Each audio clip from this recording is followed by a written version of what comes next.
Someone loves you, and something inside you wants to run, not because they did anything wrong, not because they hurt you, but because the closer they get, the louder a quiet alarm begins to ring in your chest. You have felt this before. The text that sits unanswered. The plan you cancel at the last second. The person who is kind to you, steady with you, safe with you, and somehow that safety makes you want to disappear. Most people think this is a flaw in how you love, but the real answer is far stranger. The reason you push away the people who love you most has almost nothing to do with them and almost everything to do with a lesson your nervous system learned before you could even speak. Let me explain. Your brain did not evolve to be happy. It evolved to keep you alive. And for a small, helpless human child, staying alive meant one thing above all else: staying close to the person who fed you, warmed you, and protected you. A baby cannot survive alone for a single day, so your earliest brain came preloaded with a survival system built for one purpose: detect danger, seek the caregiver, stay attached. Scientists have a name for this. They call it the attachment system.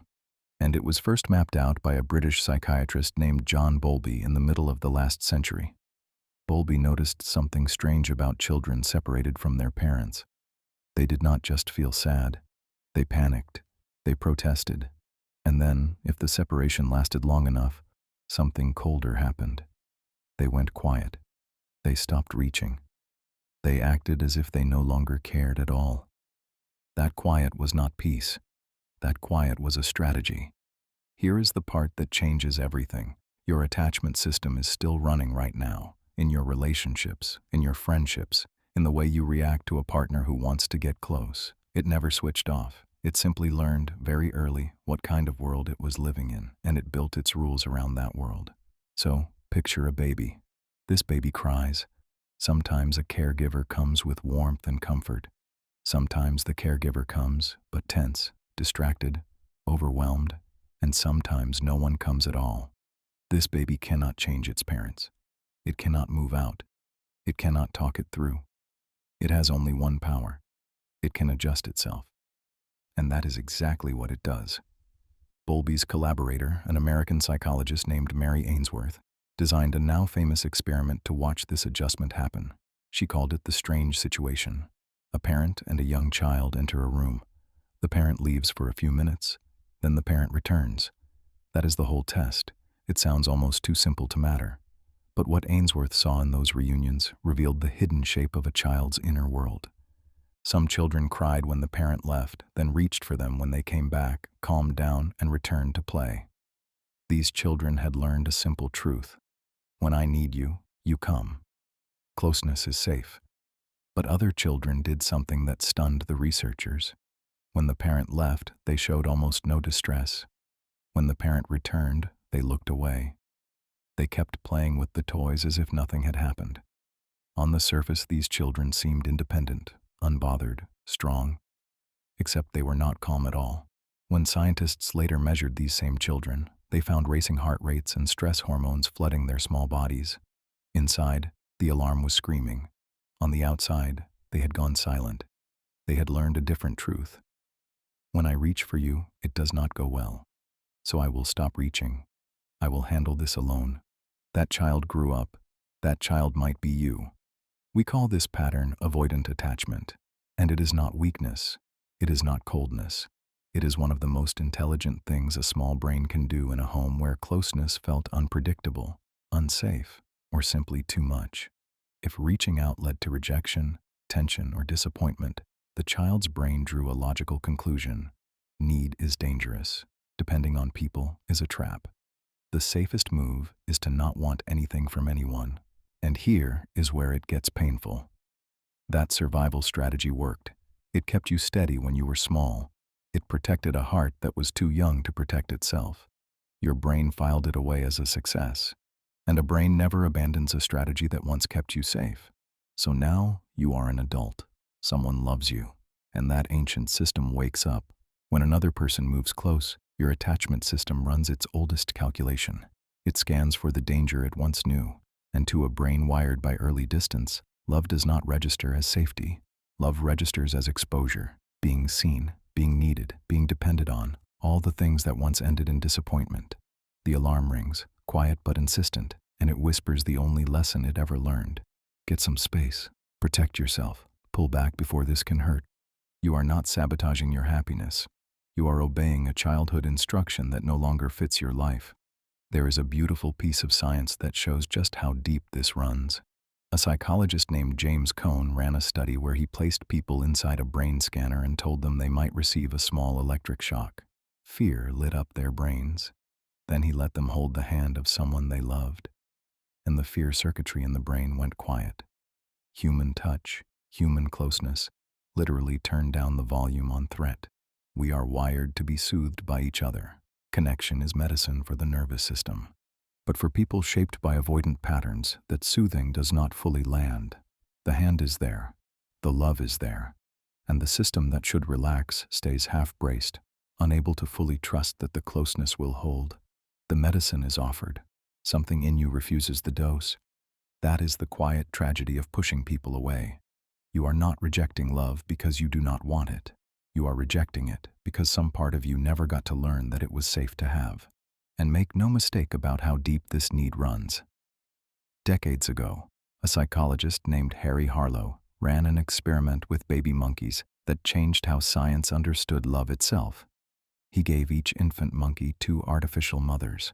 One was made of cold wire, but it held the bottle. It gave food. The other gave no food at all. It was simply soft, wrapped in warm cloth. Everyone expected the babies to bond with the one that fed them. They did not.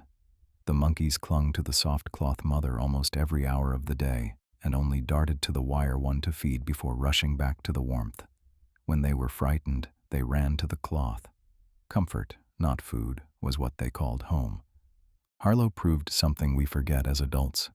The need for warmth, for closeness, for a body that feels safe, is not a luxury sitting on top of survival.